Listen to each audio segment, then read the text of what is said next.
Assalamualaikum warahmatullahi wabarakatuh. Di video kali ini saya akan membahas tentang film, yaitu film Tari Zaman Part.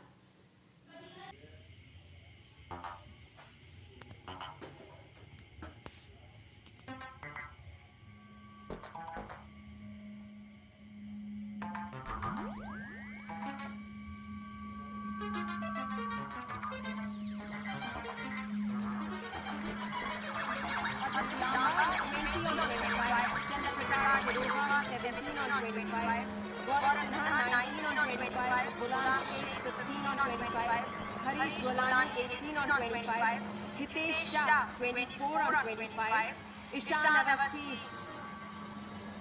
3 on 25, Keval Talwar 23 on 25, Mahavir Sinha 18 on 25, Nimish Desai 19 on 25, Nitin Rao 16 on 25, 20 on 25, Hitesh Shah 24 on 25, Ishan Agasti 2 on 25.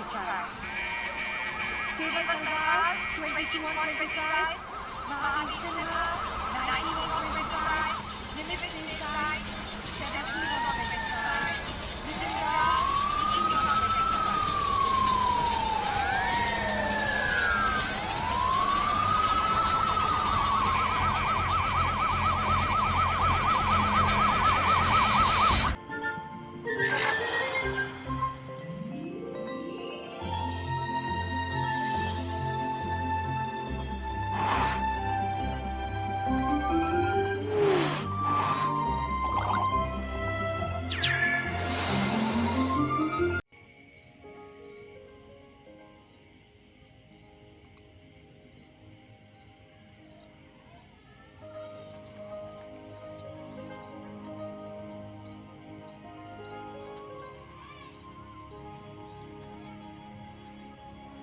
Di film ini mengisahkan seorang anak bernama Ihsan Awasti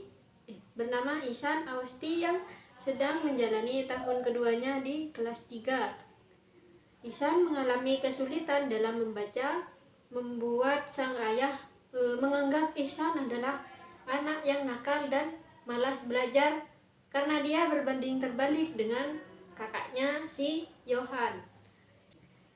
Suatu ketika, ibu dan ayah Ihsan dipanggil ke sekolah untuk menerima laporan belajar Ihsan yang tidak menunjukkan perkembangan sama sekali, sehingga sang ayah geram dan mengirimnya ke sekolah asrama.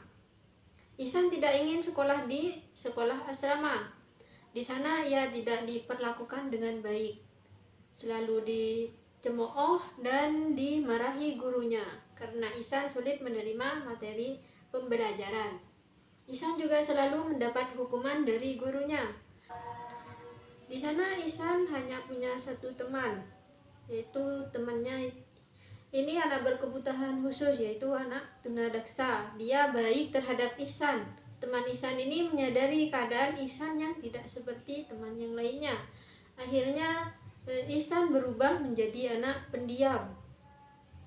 Ihsan yang suka melukis pun perlahan-lahan tidak menunjukkan minat pada melukis lagi.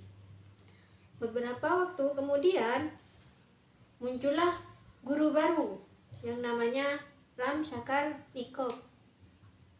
Beliau mengajar dengan sabar dan tidak memaksa Ihsan harus bisa seperti temannya yang lain. Ram ini ternyata adalah guru di sekolah khusus, sehingga dia tahu cara mengajar yang tepat untuk si Ihsan. Ram selalu menaruh perhatian pada Ihsan hingga akhirnya dia menyadari bahwa Ihsan mengalami disleksia. Dengan berbekal buku sekolah Ihsan, Ram mengunjungi orang tua Ihsan dan menjelaskan kepada mereka tentang keadaan Ihsan. Namun ayah Ihsan tidak percaya dengan keadaan Ihsan. Ayahnya hanya mengira Ihsan anak nakal dan malas belajar. Dan di kediaman Ihsan, Ram menemukan banyak sekali lukisan milik Ihsan. Menurut Ram, Ihsan ini memiliki kemampuan yang belum tentu dimiliki oleh orang lain. Tak sampai di situ, Ram juga meminta kepada kepala sekolah untuk memberi keringanan pada Ihsan. Ram meminta agar diizinkan mengajari Ihsan secara perlahan karena Ram ini melihat potensi yang ada pada diri Ihsan. Dengan kesabaran dan kesungguhan Ram dan Ihsan, akhirnya Ihsan perlahan-lahan bisa membaca dan menulis. Ram juga mengusulkan pada sekolah untuk mengadakan lomba melukis bagi seluruh sekolah, seluruh warga sekolah. Melalui lomba melukis itu, Ihsan dapat meluangkan semua idenya hingga ia menjadi pemenang. Ihsan sangat berterima kasih pada Ram. Dengan bantuan Ram, kini Ihsan dapat mengikuti pembelajaran dengan baik. Di akhir cerita, saat laporan pembelajaran dan perkembangan murid dibagikan, guru Ihsan tak henti-hentinya memuji perkembangan Ihsan hingga membuat orang tuanya terharu dan berterima kasih kepada guru yang sudah mendidik Ihsan sampai Ihsan bisa.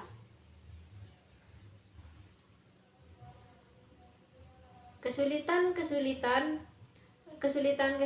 belajar dalam film ini yaitu kehidupan anak dengan disleksia, disgrafia, dan diskalkulia digambarkan begitu jelas dalam film ini.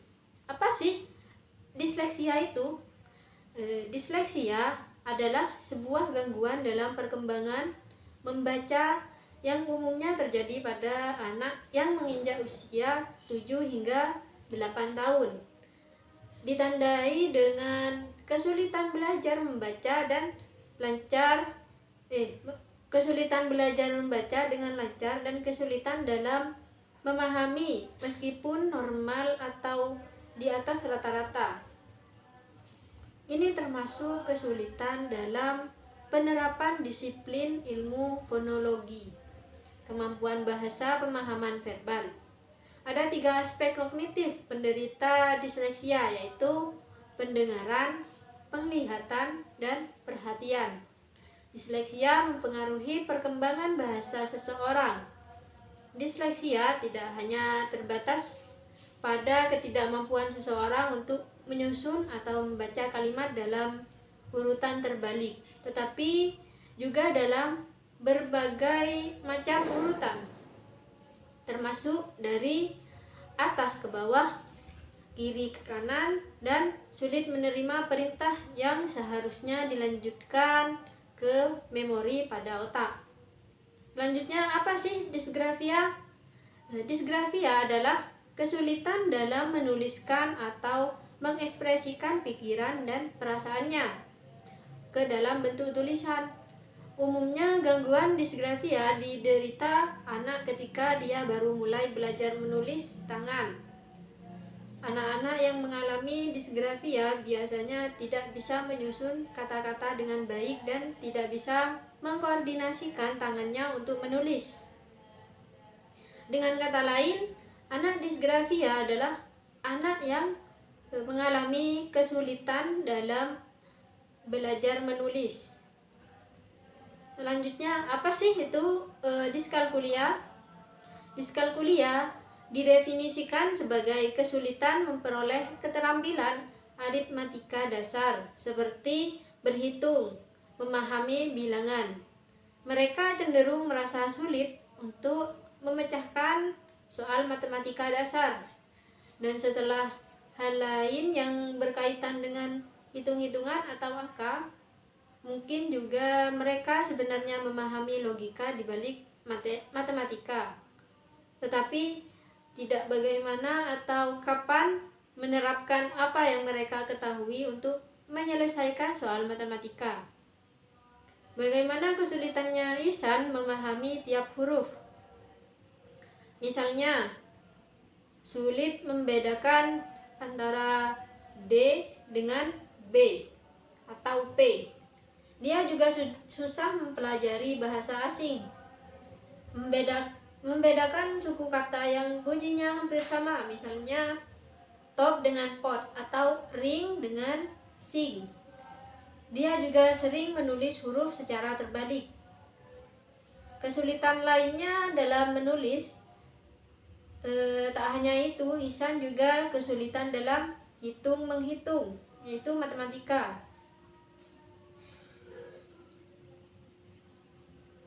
Itu solusi, yaitu pertama, mengajak siswa untuk aktif saat proses pembelajaran. Kedua, suasana belajar yang menyenangkan. Tiga, memberikan pujian pada anak. Sebagai orang tua juga penting menerapkan solusi. Yang pertama, menjalani komunikasi dengan guru kelasnya untuk mengetahui perkembangan anaknya ini sampai mana. Yang kedua, orang tua harus peka terhadap kondisi anak untuk tidak berlebihan dalam menuntut. Yang ketiga, hindari membandingkan anak dengan saudaranya. Yang keempat, perlu dampingan orang tua ketika belajar. Kesimpulan dalam film ini, terdapat kesulitan-kesulitan dalam belajar, yaitu yang pertama disleksia, yang kedua disgrafia dan diskalkulia. Disleksia ditandai dengan adanya kesulitan mengenal dan mengucapkan bunyi huruf, kesulitan mengikuti perintah yang dilakukan secara lisan, membuat kata-kata sendiri yang tidak memiliki arti pada saat disuruh membaca, kurang memperhatikan tanda baca, membaca huruf atau kata secara terbalik, kesulitan dalam mempelajari bahasa asing, mengacaukan huruf atau kata yang mirip, memiliki kelemahan dalam perseptual motorik, sering mengalami kekeliruan dalam mengenal kata, kesulitan mengikuti dan mengingat urutan visual, memiliki daya ingat terbatas dan sulit berkonsentrasi, memiliki tulisan yang buruk dan banyak kesalahan ejaan, sangat aktif dan tidak mampu menyelesaikan kegiatan tertentu dengan tuntas,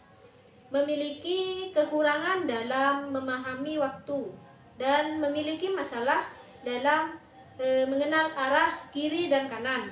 Disgrafia ditandai dengan adanya kesalahan dalam mengeja, tidak bisa membuat tulisan yang jelas dan bisa dibaca, memiliki masalah terhadap huruf atau kata pada saat menulis, dan menuliskan huruf atau kata secara terbalik.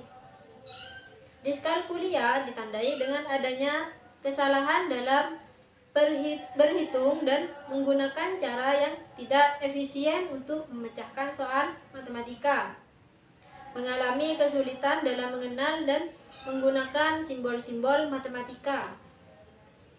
Peran orang tua sangat penting dalam masa tumbuh kembang anak. Peran guru pun tak kalah pentingnya sebagai orang tua kedua bagi anak. Setiap anak pastilah berbeda antara satu dengan yang lainnya, bahwa setiap anak itu memiliki kelebihan masing-masing, mempunyai kecerdasan tersendiri yang mungkin tidak bisa dipahami oleh orang lain. Dari film ini, betapa penting arti dari sebuah pengertian orang tua sebagai pendidik di kalangan keluarga dan bagi guru sebagai pendidik di sekolah. Mereka memiliki kemampuan, bakat, dan impian yang berbeda-beda. Sebagai orang tua, hendaknya mendukung agar anak dapat berkembang menurut bakat alami yang ada dalam diri mereka, bukan dengan paksaan, ambisi dari orang tua. Dan sangat penting bagi orang tua untuk memperhatikan kondisi anaknya, memahami keinginannya, dan memberi kasih sayang serta kelembutan sikap kepada anak, dan bersikap pola asuh demokratis bukan otoritatif. Sekian dari saya. Assalamualaikum warahmatullahi wabarakatuh.